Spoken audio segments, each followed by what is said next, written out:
This podcast is meant for informational purposes only and is not meant to serve as investment advice. Hosts and guests may hold cryptocurrencies discussed in this episode. Opinions expressed may not reflect the opinions of Messari. TVL down 6.6% from last quarter, fees down 27%, volume down 29%. The headline numbers do not paint a nice picture for DeFi as a sector in Q3 of 2024, and there's no denying that it was not one of the best quarters for the sector. But there are a few bright spots. I dove deep into the quarter that was, explained the reasons for quarterly decline, and what I think it means for the sector as a whole. I'm Kinji Steimetz, and here's the story.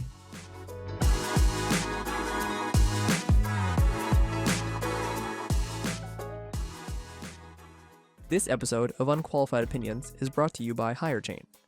Your next hire could come from anywhere: a recruiter, a job board, a referral network, or a conference. Hirechain manages hundreds of candidate sources for you, so you only see relevant applications and can focus on picking the best person for your team.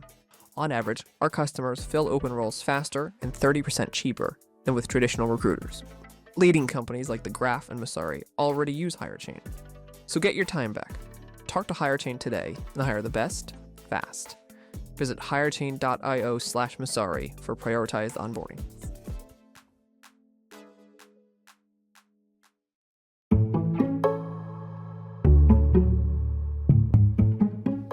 Hey, Kinji. Hey, Marcia.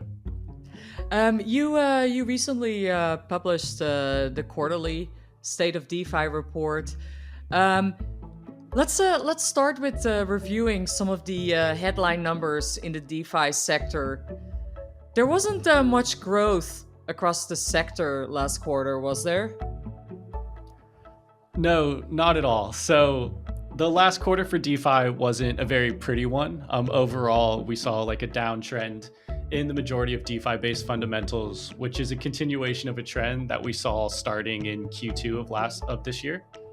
So across the board, DeFi activity so far has peaked in March 2024, and we've been on a slow downtrend ever since. So to highlight a few numbers, TVL is down around 6.6% quarter over quarter, DEX volume's down around 7.5%, and fees are down over 25%. So it hasn't been the prettiest picture for DeFi.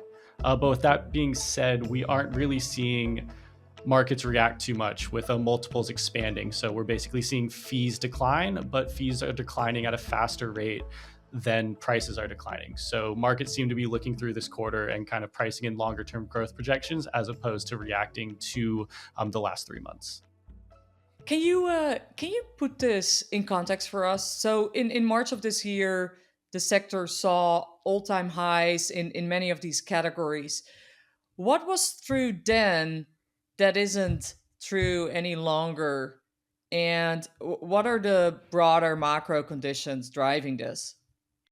Typically, we see DeFi activity just follow wider market prices. So markets peaked in March of 2024 this year, and they've been declining ever since. And DeFi activity tends to follow that, just with higher volatility. So in Q2 and Q3, where we have seen both a decline in prices, DeFi activity has followed. And maybe that'll pick up in Q3. We're starting to see some early signs of that.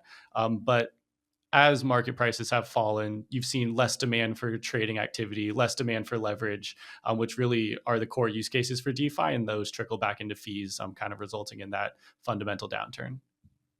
So let's move on to, the bright spots. What are some of the things that are looking good? Yeah, so we can try to find a couple of those. And one of the few bright spots in DeFi last quarter was the growth in total borrow amount for lending protocols. So we actually saw the number of assets in US dollar denominated terms grow by about 8% between Q3 and Q2. So it shows that there is some demand for leverage in the market. But with that being said, the fun growth story for lending kind of ends with that borrow amount as fees drastically decline. So fees fell about 30% despite borrowing increasing.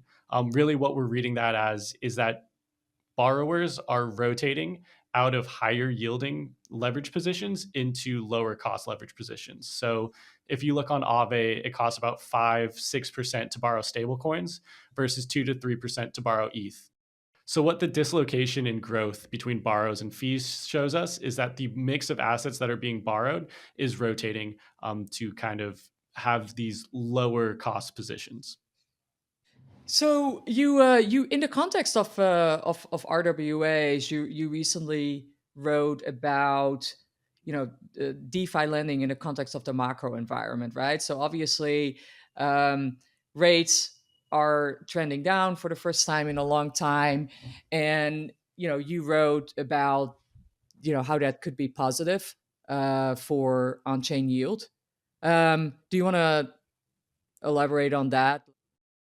Yeah, so something that we've seen, or so in a past report that I wrote on RWAs, something I highlighted was I think a lot of growth in that sector has been spurred from high interest rates, more specifically the spread between off-chain rates and on-chain rates. So earlier in the year, we had off-chain rates being much higher than on-chain rates, leading to users kind of rotating out of things like Aave and putting their money into tokenized treasury assets. We're starting to see that change with interest rates coming down. And basically, what that means is that on chain rates become more attractive. So, we're going to expect TVL to grow in different lending protocols, particularly for stablecoins. Now, there's still an open question of does that translate into more borrowing? So, do people actually want to use some of that idle TVL to open leverage positions, which will drive fees for these protocols? We saw some early promise of that in Q3, where interest rates started to rise as people started to borrow. But those rates have started to come down as well. So the spreads between on-chain and off-chain rates is trending towards zero at the moment. So while TVL is expected to grow, it's not necessarily going to translate into the borrowing, which would generate fees. We probably need a pricing catalyst for that for people to go risk on. And you also think that that there is a world where these RWA protocols may start to look to export some of these on-chain yields off-chain, right? Yeah. So in the event where we do get high demand for leverage on chain, so more people wanting to borrow the assets within Aave and other lending protocols, that would drive interest rates up, which would increase that spread between the on chain rate and the off chain rate. And in that environment, traditional institutions, traditional investors might see on-chain yields as an attractive uncorrelated yield opportunity compared to what they can get in TradFi. And so we could see RWA protocols exporting some of that yield to those users. With that being said, we need to do a little more work to see like how much yield can actually be exported before that normalizes into an unattractive yield opportunity. Obviously, a pool can only absorb so much TVL while keeping a high APY. So that's kind of an interesting thing to keep our eye on. So okay, so let's shift gears a little bit. Outside of the numbers here, what are some of the things in DeFi that you're excited about right now? Yeah, so there's a couple things that I would highlight. Maybe the first is the growth of LSTs on Solana, or more specifically, the potential growth of LSTs. So Solana LST growth was one of the bright spots of the last quarter. They grew about 45% in terms of total value locked, versus Ethereum saw a slight decline. And even though Solana LSTs grew 45%, they're still only about 7 billion in terms of TVL, which is significantly smaller than the roughly 38-40 billion that we see on Ethereum. So there's a lot of growth opportunity for Solana LSTs, and we're starting to see more and more companies, more and more protocols announce the launch of upcoming LSTs on Solana. So Binance and Drift are just some examples of both protocols and centralized exchanges that are going to contribute to that market. A second vertical that is kind of interesting is perpetuals. So perp exchanges, or on-chain perps, I should say, have long been dominated by DYDX. But this last quarter was the first quarter that we saw Hyperliquid officially take over DYDX in terms of volume share. So Hyperliquid now has about 28% of total perpetual volumes of on-chain protocols, versus DYDX fell to about 20%. So that official flippening has happened. Hyperliquid also has their TGE coming up. Their points program just ran out. So it's definitely something to keep an eye on. And we know Sunny is very, very bullish on them as well.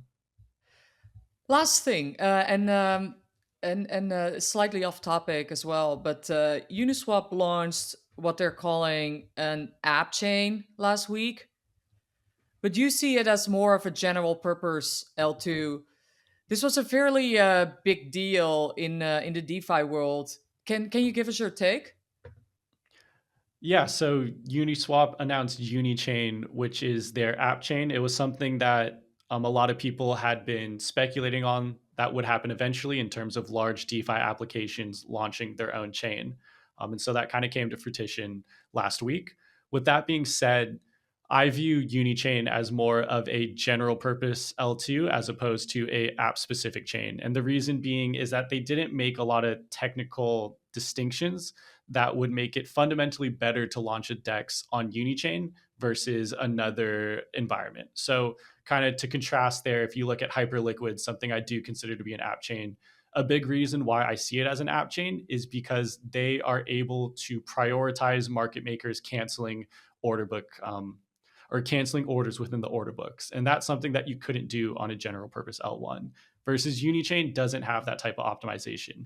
With that being said, it is like a very fast, very cool general purpose L2. But with that being said, it is just an L2. So another thing that I see there is it might be kind of difficult for them to bootstrap activity in the beginning. So typically you would move to a new general purpose L2 on hype of an airdrop. But Uniswap has already launched their token, meaning that they aren't going to be able to incentivize an airdrop to attract TVL and volume to Unichain.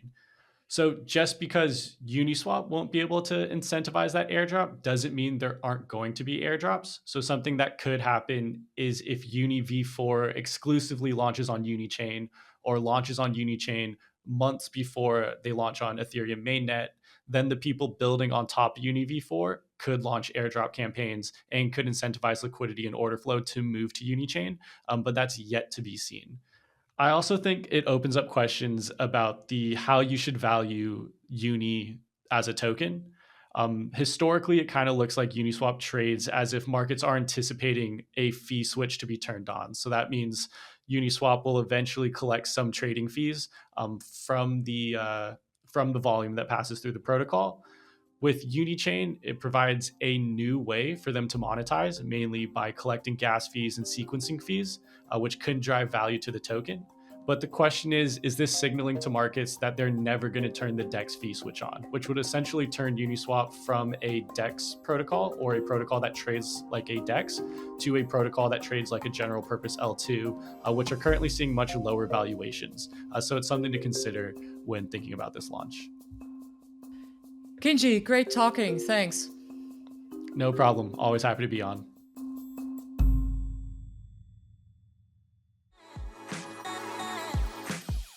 This episode was produced by Steve Bichimer, based on my report on the state of DeFi for Messari Enterprise in October 2024. To read more about Uniswap and the rest of DeFi, please consider subscribing to Messari Pro at messari.io.